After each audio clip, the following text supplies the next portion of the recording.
Akhirnya teman-teman, Toyota Fortuner versi paling buas dan versi paling galaknya datang juga. Sekarang namanya lebih panjang, yaitu Toyota Fortuner GR Sport 2.8 VRZ 4x4 Tetra Drive. Tapi sebenarnya nggak perlu panjang-panjang buat jelasin mobil ini ke orang awam. Cukup bilang aja ini adalah Fortuner paling mahal. Dan di kesempatan kali ini saya akan ceritain kalian gimana sih pengalaman berkendara dengan mobil ini selama mengetes dalam jangka panjang. Dan kita akan off-road ringan nanti. Jadi jangan skip videonya dan kita akan bahas Toyota Fortuner paling mahal.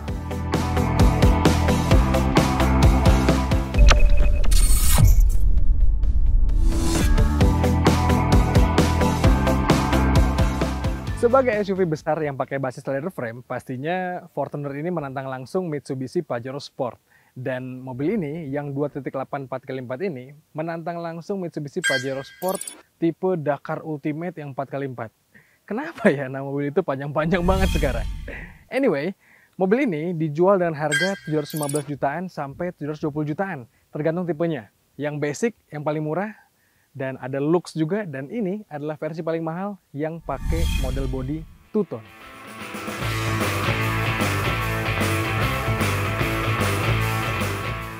Kalau dari segi desain, selain ini mobil yang manis tampilannya karena dia pakai warna two-tone di bodinya, mobil ini sebenarnya secara umum garis desainnya masih sama dengan Toyota Fortuner generasi kedua yang udah facelift. Yang itu sebenarnya udah meluncur sejak tahun 2015 secara global dan 2016 dijual di Indonesia.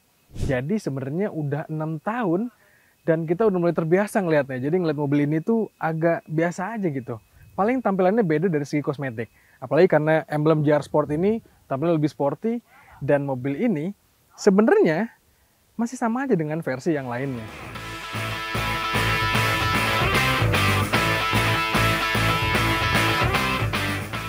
Hadirnya embel-embel GR Sport memang membuat sukses tampilan Fortuner 2.8 4x4 ini jadi kian sporty. Fascia depannya hadir dengan grill yang berkarakter dan dikawal dengan bingkai berkelir dark chrome. Yang tak kalah ikonik adalah penggunaan model headlamp dan DRL-nya. Dari samping, tampak dimensi Fortuner ini yang besar. Panjangnya hampir 4,8 meter, dengan wheelbase 2,7 meter. Belum lagi, hadirnya pelek ring 18 dengan balutan ban AT ukuran 265 profil 60 menambah kesan maskulin mobil ini. Sedangkan tampak belakangnya, desainnya tampak lebih polos ketimbang depan atau sampingnya yang ramai akan garnish. Yang mencolok dari belakang sini adalah penggunaan model stop lampnya yang pipi yang mengawal garnish dark chrome di bagian tengahnya.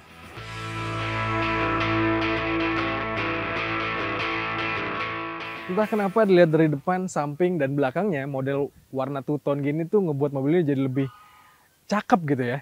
Ketimbang Fortuner yang warnanya doff kayak banyak di jalan, yang minta-minta jalan itu, saya lebih suka mobil yang warnanya kayak gini nih. Walaupun besar tapi tetap kelihatan ceria gitu. Nah, yang beda juga Fortuner tipe termahal ini dan Fortuner lainnya adalah dia pakai power tailgate teman-teman. Yang bisa diakses melalui dari sini, kayak bagasi pada umumnya, atau dari remote-nya. Di sini ada tombol nih. Tinggal ditekan aja, dan langsung terbuka. Ya walaupun agak lama ya, tapi ini adalah sebuah kemajuan dari sebuah Fortuner, teman-teman. Dan menariknya, Fortuner ini pastinya masih sama dengan yang lama basisnya. Dan kayak gini bagasinya, teman-teman. Mobil ini mobil 7-seater. Kalau dalam keadaan terbuka, bangku baris ketiganya, bagasinya luas banget pastinya. Tapi kalau lagi dalam keadaan bangku baris ketiganya dibuka gitu ya, bagasinya hanya sedikit aja di belakang sini. Tapi cukup lah, mobil ini tuh jadinya bisa kemana aja, desainnya keren, dan juga akomodatif. Kabin baris ketiganya tergolong nyaman. Untuk saya yang punya bobot ekstra ini, masih enak duduk di belakang sini. Dengan posisi jok baris kedua di set paling mundur sekalipun. Kendati ruang kaki dan kepalanya ngepas, material joknya yang empuk dan mewah kayak gini, ternyata bikin betah. Tapi sayang, gak ada USB port atau kompartemen penyimpanan di belakang sini. Ya untungnya ada blower AC, jadi tetap enak kalau jalan jauh.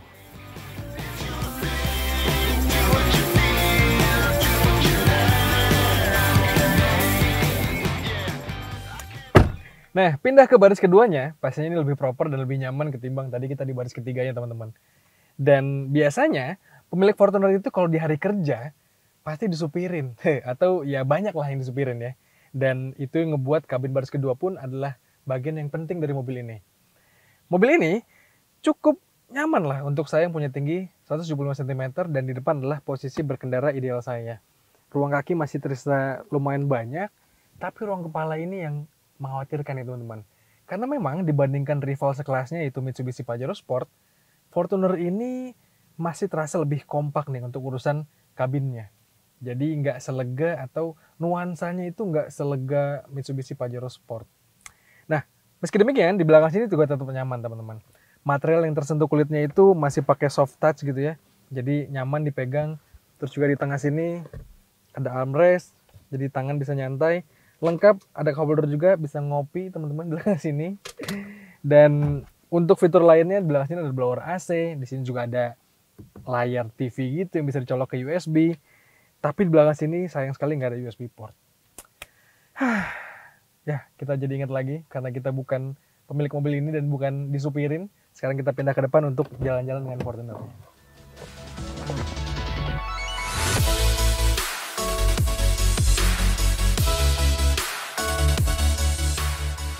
Nah teman-teman, menyetir Toyota Fortuner ini, tepatnya yang generasi kedua ini ya, rasa duduknya, impresi berkendaranya, dan posisi menyetir saya itu memang layaknya SUV besar teman-teman.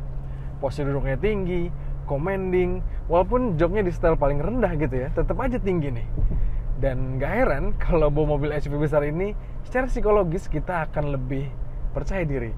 Karena kendaraan lain di sekitar kita itu rasanya terlihat lebih rendah gitu teman-teman. Dan memang itu kenyataannya kalau kita lagi bawa sebuah SUV besar. Nah di Fortuner ini, untungnya dashboardnya ini dibuat lebih tinggi teman-teman. Jadi kita seakan didekap gitu sama dashboardnya dan ngebuat mobil ini jadi terasa nggak terlalu tinggi gitu lah ya.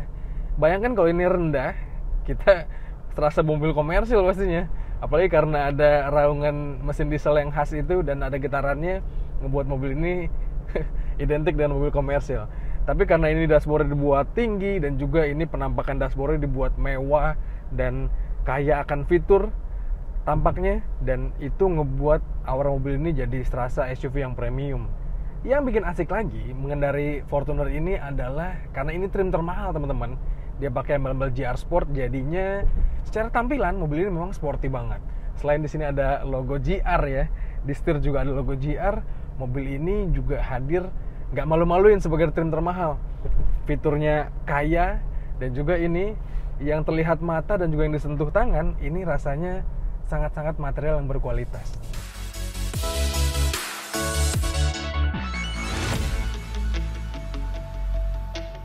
Terus teman-teman, ini di tengah sini yang konsolnya rame ini rasanya masih agak sedikit klasik atau old school.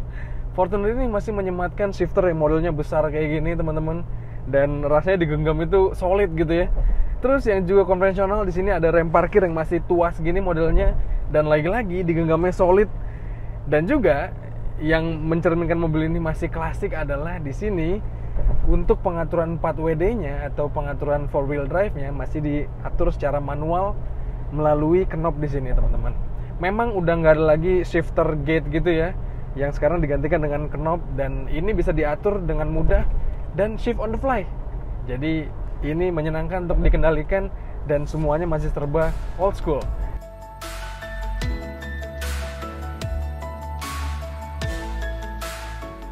Kalau kita bicara soal pengendaliannya, Fortuner ini hadir layaknya mobil leather frame.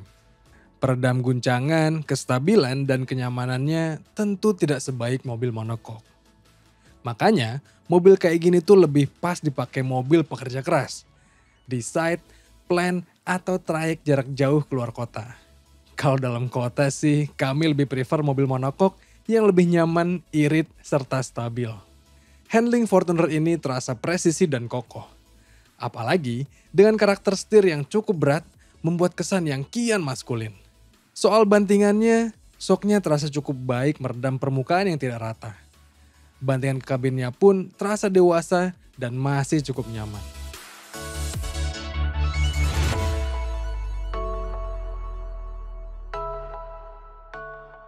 Nah, kami masih ingat teman-teman, pas libur lebaran kemarin, kami sempat mengetes panjang Mitsubishi Pajero Sport Dakar Ultimate yang menjadi rival langsung dari Toyota Fortuner tipe termahal ini. Dan dari impresi pengendaranya, menurut kami teman-teman, tipis-tipis sebenarnya lebih asik dikendarai itu Pajero. Entah kenapa handling dan suspensinya terasa lebih nyaman, handlingnya lebih meyakinkan, terus juga body rollnya lebih minim, dan suspensinya itu bantingannya lebih nyaman ke kabin. Jadi untuk perjalanan jarak jauh, kemarin kami tes road trip juga, Pajero Sport itu masih lebih memberikan kenyamanan sedikit ketimbang Fortuner ini. Ya memang agak tipis-tipis sih bedanya, tapi kami bisa merasakan kalau mobil ini tuh nggak se-firm Mitsubishi Pajero Sport untuk urusan bantingan handlingnya. Suspensinya pun demikian. Oh iya, selain itu, selain bantingan dan juga suspensinya teman-teman, yang bikin lebih nyaman Pajero Sport adalah dari karakter steeringnya. Memang kedua mobil ini sama-sama pakai model power steering yang hidrolis, yang notabene cocok banget dengan mobil leather frame seperti ini. Tapi di Pajero Sport, karakter steeringnya itu nggak seberat di Fortuner ini teman-teman. Ini tuh berat banget. Kalau di jalan tol memang memberikan sensasi yang firm, yang kokoh gitu ya. Tapi kalau kita pakai di jalan perkotaan atau kita lagi parkir kondisinya, model setir yang karakternya berat seperti ini membuat kita lebih berotot.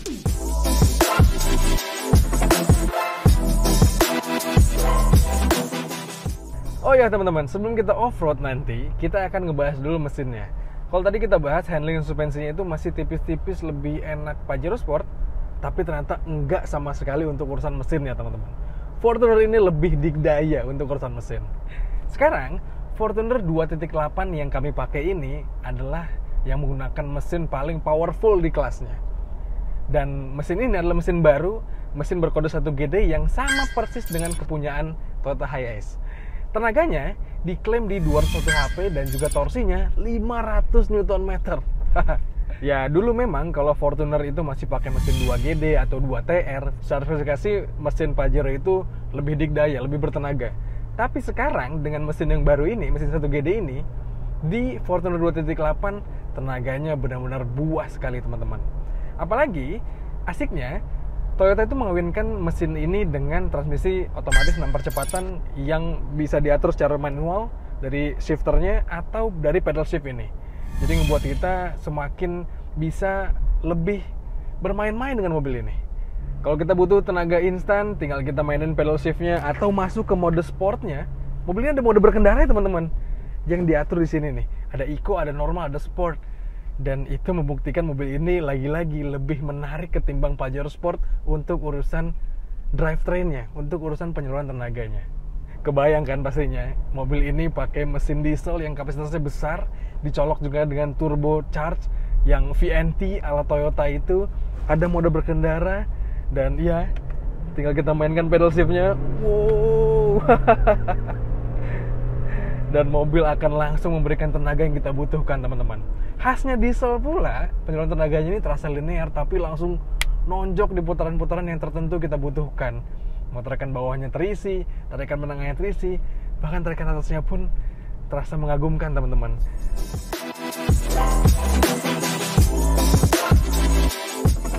Untuk urusan konsumsi bahan bakar, tentu diesel terkenal irit. Apalagi dengan turbo yang membuat mesin bisa melaju dengan minim effort. Kami tes untuk rute dalam kota dengan kecepatan rata-rata 25 km per jam, Fortuner 2.8 ini mampu mencatatkan angka konsumsi BBM rata-rata di 10,9 km per liter. Sedangkan di rute tol dengan kecepatan yang lebih konstan di 90 km per jam, Fortuner ini mampu meraih angka konsumsi BBM rata-rata di 14,5 km per liter.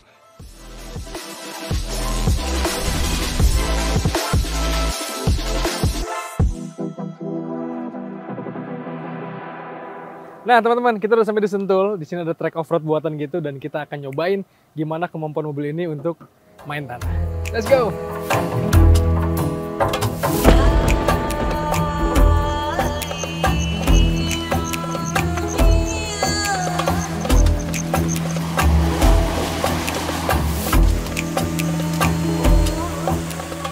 Di Dibawa off-road seperti ini, rasanya nggak jadi masalah untuk Fortuner.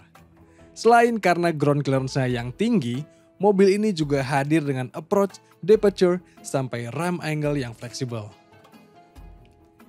Menariknya, meski tanpa ban MT, Fortuner ini tetap bisa mencengkram tanah dengan tenaga instannya. Apalagi, ketika ketemu jalan yang licin, kita bisa memainkan fitur differential lock-nya agar gardan as roda terkunci dan distribusi tenaga ke roda lebih merata. Selain itu, kalau ketemu jalan turunan curam, tinggal nyalakan fitur downhill assist control agar mobil terjaga dan bisa melakukan pengereman secara berkala. Jadi kita bisa fokus mengendalikan mobil.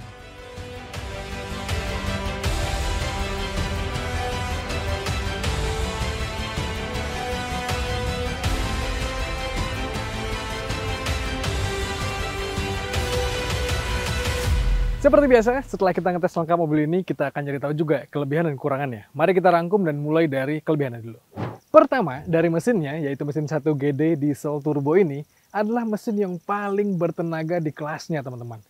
Dibanding Fortuner lain, ini paling bertenaga, dan juga dibandingkan Pajero Sport, ini jauh lebih bertenaga, teman-teman. 201 HP, 500 Nm. Mana coba yang segalak ini, di kelas ini. Kelebihan yang kedua adalah mobil ini dilengkapi dengan fitur off-road yang lengkap. Di sini bisa shift on the fly. Kita rubah H2, H4, 4L-nya. Ada juga DAC di sini untuk hill descent control. Ada juga di sini di vlognya. Dan mobil ini dilengkapi dengan pedal shift nih. Jadi nyetir makin menyenangkan. Yang ketiga, mobil ini punya fitur yang cukup lengkap lah. Ada cruise control di situ, ada wireless charging di sini, head unit bisa Apple CarPlay, Android Auto, dan mobil ini juga ada ionizer-nya untuk AC-nya. Dan kelebihan terakhir adalah mobil ini menawarkan value for money yang sangat baik, teman-teman.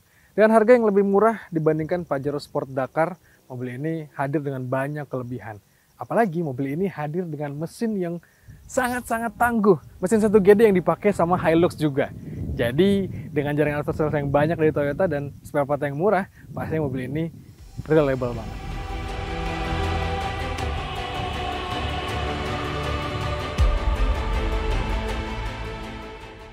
Setelah kita bahas kelebihannya, mari kita bahas kekurangannya. Dan kita mulai dari yang pertama. Mobil ini kekurangannya itu secara kepraktisan dan juga fitur pengecasan agak kurang banyak, teman-teman. USB port sedikit banget dan banyak dikasih power outlet. Terus juga kepraktisan lainnya kayak cup holder gitu masih belum sebanyak rival di kelasnya, yaitu Pajero Sport.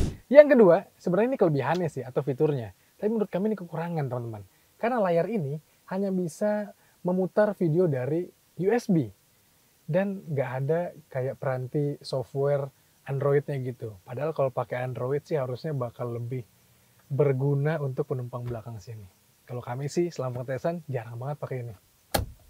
Kekurangan selanjutnya adalah mobil ini dilengkapi dengan surround monitor atau round view monitor. Sebenarnya lagi-lagi itu adalah fiturnya, tapi agak susah untuk menggunakannya. Sama kayak Foxy kemarin kita review, teman-teman.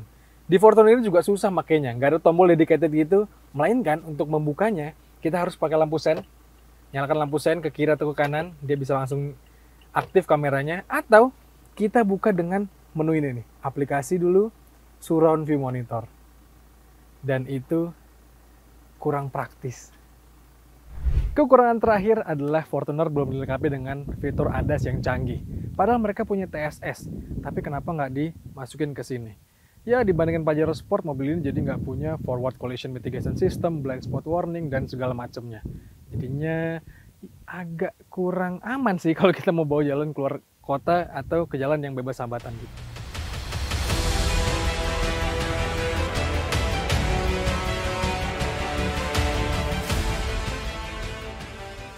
Yes, teman-teman. Setelah kita mengetes dalam jangka panjang, kita jadi tahu sebenarnya ketangguhan mobil ini. Dan terbukti, mobil ini memang nggak hanya mesinnya yang buas, tapi juga sanggup untuk melahap segala medan. Kita tes off-road tadi mampu banget, dan mobil ini jadinya siap untuk dipakai kerja keras. Gak heran kalau mobil ini dicap arogan, karena memang bener arogan, teman-teman. Gak hanya tampilannya yang arogan, tapi juga mesinnya buas. Ya, menurut kami demikian. Menurut kalian gimana?